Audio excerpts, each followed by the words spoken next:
excessive money spent on the war on drugs and its utter failure, why do you think more money invested into the heroin epidemic will produce any different results?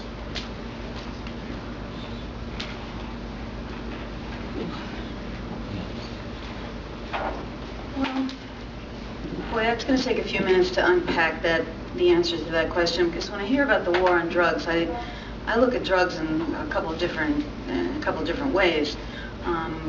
One of the drugs that we've started to take a really good close look at, obviously, is marijuana. We've allowed medical marijuana, and many people across the state are beginning to enjoy the medical benefits of that. I'm not shy about my own support for joining a number of other states which have legalized marijuana flat out. I don't think that's the place to be spending a lot of money on interdiction. But we're a long way from that in New York State, I can tell you that. That's one subject. Now you've got this particular drug, which has become a replacement for opioids. When we passed the law some years back called I-Stop, it was designed to stop doctor shopping, because I would go to Dr. X and Dr. Y and Dr. Q and each get a prescription and no one knew the difference. They couldn't compare notes. Now it's all online, and we thought we would have fixed the problem. Turned out people went onto the street for less expensive drugs. I was naive. I didn't realize that heroin would be a substitute for certain pain medications. We now have this exploding interest in street drugs. That's a completely different situation that requires everything, all boots on the ground, from doctor education so that they're no longer overprescribing, to limiting prescriptions, to helping us understand why is it that our communities have so much need for pain management. I think that's a completely different topic than some of the more, so to speak, recreational drugs that many people here, well, I dare to say, probably grew up with. We're more interested in trying to lessen the criminal justice impact on. Most of my colleagues in criminal justice also now feel that this is a health-related issue, not a criminal justice one on the opioid side too. So, thank you.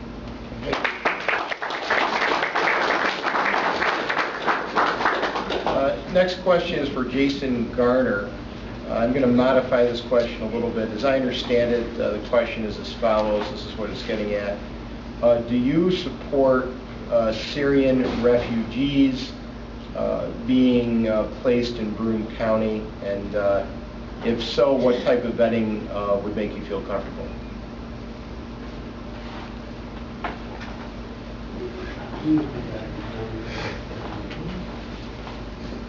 Well, I think it's hard for me to answer that question, because I think as being a county executive, I think that's way out of my purview. That's something that I really hope the federal government should be enforcing and making those decisions. So, Claudia, I hope you take a stab right at that, and hope you guys get that fixed. I will speak on a more human level, and I'll tell you the things that weigh in my head when I think about that. When I think about the way I want my federal representatives to weigh in on that and make decisions. On one hand, I think about my 9, 8, and 4-year-old, and I think about what happened this weekend. And my wife and I are watching the TV, and we're in shock. And I'm watching this 24-hour news network, and I'm seeing it on Twitter. I don't know if anybody looks at Twitter. I'm looking at my news feed, and I'm like, oh my gosh, there's bombs blowing up in New York City, and now it's in New Jersey, and I'm like, why aren't they putting this on TV? This is a terrorist act. This is a serious issue, and I get concerned about my children. And I think, as a father and as parents, what kind of a place are we living in that is happening, and what are people going to do about it? At the same time, I think about what does my God tell me? What, as a Christian, and I see people are coming from countries, and I see the pictures of young children who are laying washed up on those shores. And I think to myself, what can we do to help those children? What should be done? And thank God I'm running for county executive. I'm not making those very, very, very difficult decisions. And I guess those are just the two things that go through my head when I would factor that. And certainly would support any decision that the federal government made. Thank you.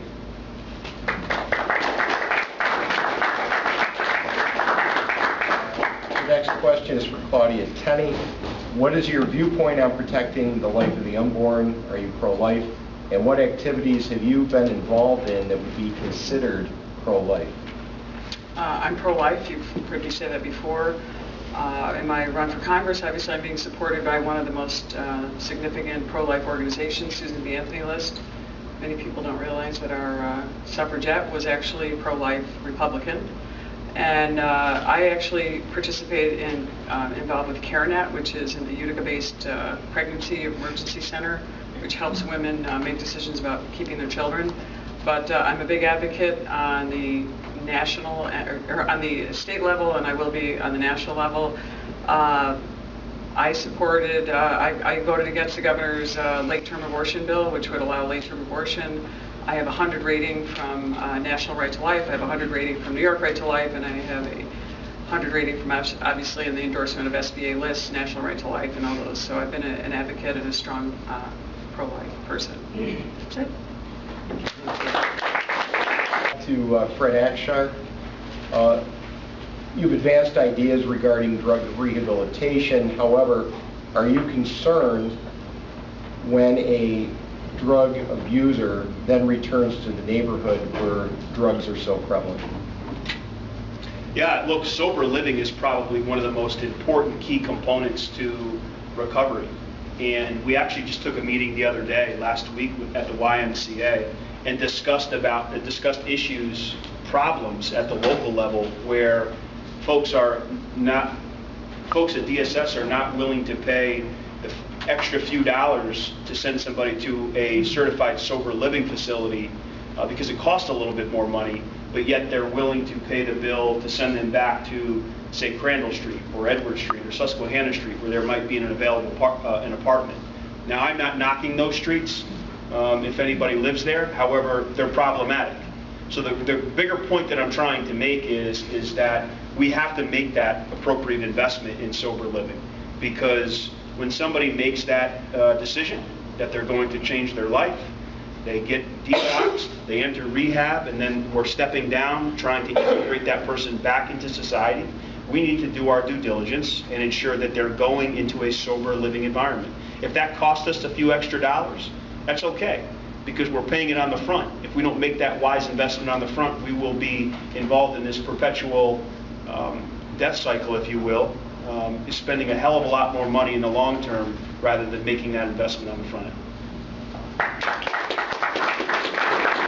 Next question is for Dorollo Nixon. If elected, what specific legislation would you propose to make New York State more business friendly?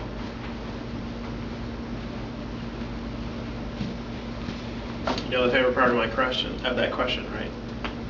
If elected. But anyway, so first, the cost of doing business in New York has to be reduced. I have talked to various small business owners during this process, and they have been very vocal about what is hurting their bottom line.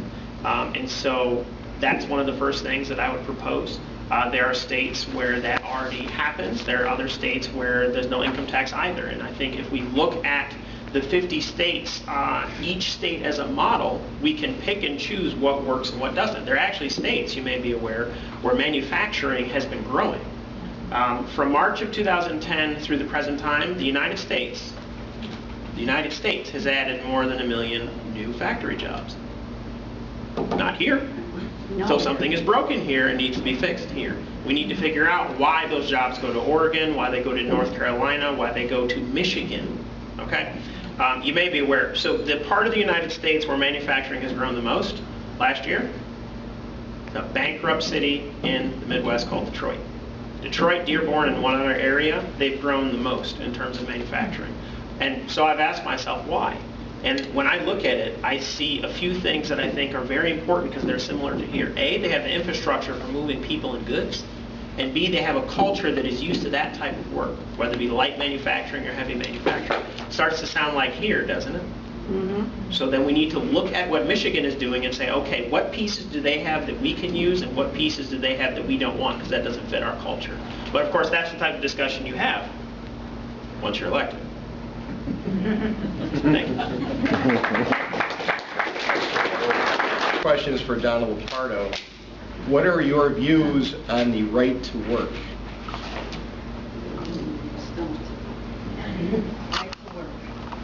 And so it was in the question. I think what it's getting at is just any maybe labor laws in general, if you want to talk about that, about, or I can pick another question if that's really not hitting you right. You might want to try another question, Okay. just to give my other colleagues the opportunity to think. Okay. And I'm pro-labor, I'll tell you that. All right. Okay, bill is pending that would make it unlawful for mental health professionals to assist minors in overcoming unwanted same-sex attraction. Specifically, this bill would subject mental health professionals to license suspension or revocation, as well as significant fines if they were to engage in sexual orientation change efforts, also known as change therapy, with clients under 18 years of age. Do you support or do you oppose this bill? This is a bill that, I'm almost certain this bill has already passed in the State Assembly. Does this ring a bell to you? Yeah. We take this bill up fairly, I think we've taken it up a couple times in the State Assembly. Well, yeah, I'm certainly not in favor of any type of therapy that intrudes on that level in a person's personal life. So I voted in favor of that bill. I'm opposed to therapy that is designed to help to specifically change a person's sexual identity and sexual orientation. I think a lot of people find themselves in situations like that because someone else is uncomfortable with their lifestyle choice, and I think that certainly if the individual is uncomfortable with what they may be experiencing, that it may be worth them to go through some therapeutic intervention just to understand themselves a little bit better. But that particular approach, I have some concerns with. I do. Thank you.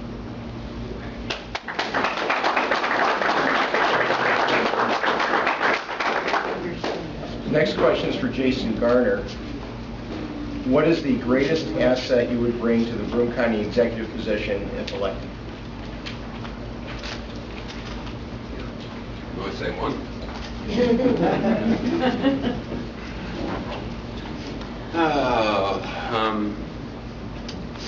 I think the greatest asset I can bring, and it's something that over my 9 years that I've been on the county legislature, is the ability to work with people across the aisle. I think when you look at 2016, I think people are so fed up with these partisan politics. I mean, I live in the village of Port Dickinson. I live in the city of Binghamton. I grew up in Smithville, as I told you, and when I go to church in all these areas in my community, I don't sit there and look at, I wonder if that person's a Republican or Democrat. I don't look to the left or right pew and say, is he an independent or Republican or whatnot? I think we have so many more things in common with each other than not. And I think typically party labels and things like that do a real disservice and really block a lot of good things that could be happening around here.